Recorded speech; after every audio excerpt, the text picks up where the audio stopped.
Hello friends, गायत्रीबेननी रसोईमां तमारुं स्वागत है। आज આપણે પાલકની ભાજી અને લસણનું શાક બનાવીશું।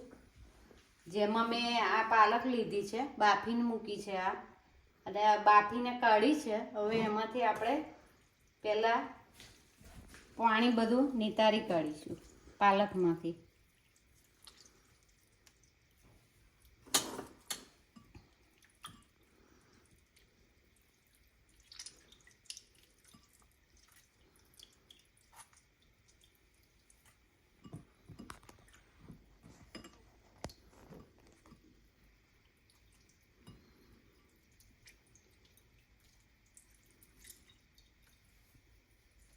પાણી આપણું નીતરી ગયું છે। હવે એને ચોરીને છૂટી પાડી દેવાની પહેલા ભાજી।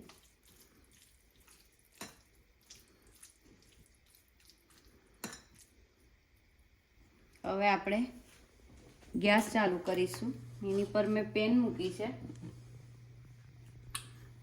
પેનમાં 3 ચમચી તેલ લઈશું।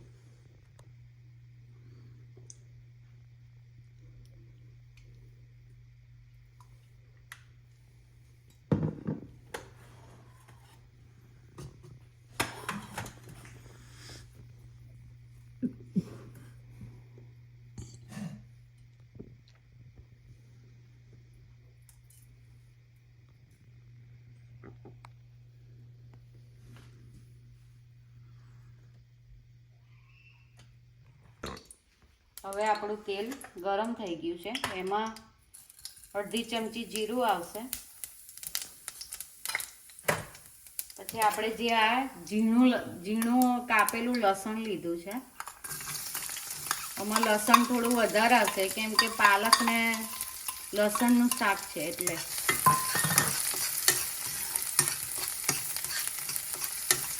મોટી કરીઓ 10 થી 12 નંગ લીધી છે મેં, અને એને ઝીણું સમાર્યું છે।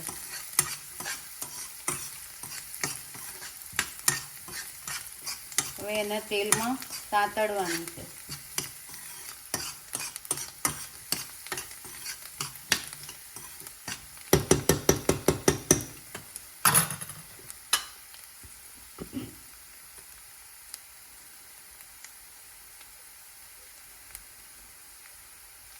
હવે આપણે એમાં થોડો 5 ચમચી હળદર પાવડર નાખીશું।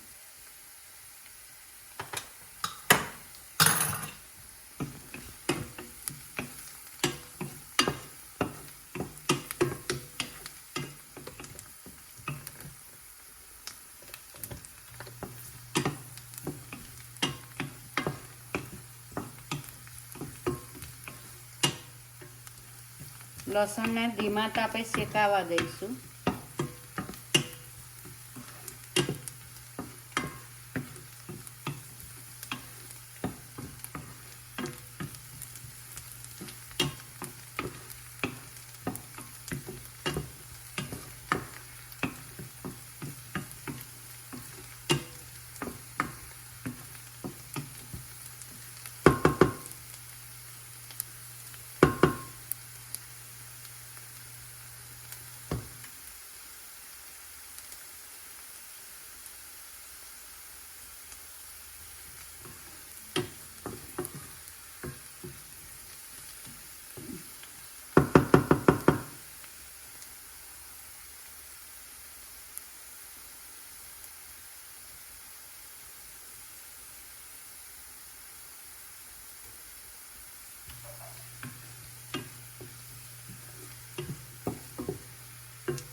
હવે આપણું લસણ થોડું બદામી કલરનું થઈ ગયું છે, મતલબ કે ચડી ગયું છે, શેકાઈ ગયું। હવે આપણે જે આ ભાજીને નિતારીને મૂકી હતી પાણી કાઢીને એમાં નાખીશું પાલકની।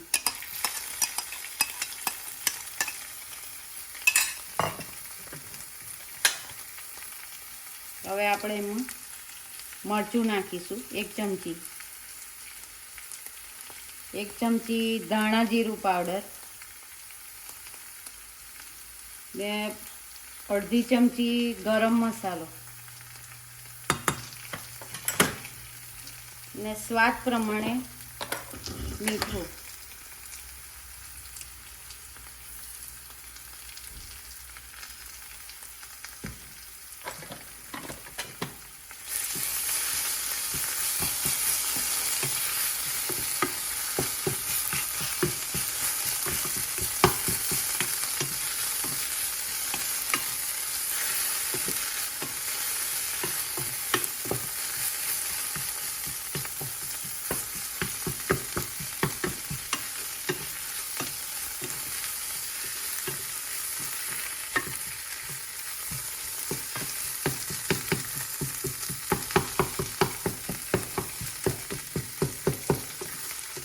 આપણે લસણને ભાજીમાં બરાબર મિક્સ કરવાનું છે.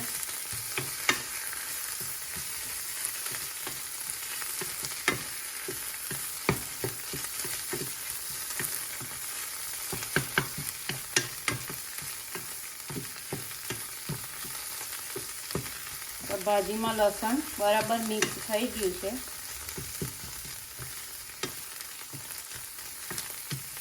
આપણી પાલક લસણની સબ્જી તૈયાર થઈ ગઈ છે.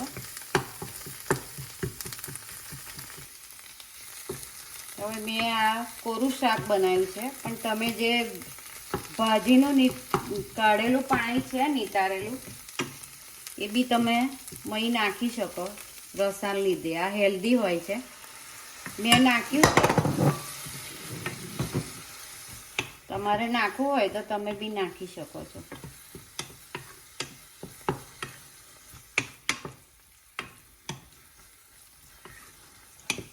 આપણી પાલક લસણની સબ્જી તૈયાર થઈ ગઈ છે. એને આપણે વાટકામાં કાઢીશું. આ સબ્જી આપણે ડીશમાં કાઢી લઈએ.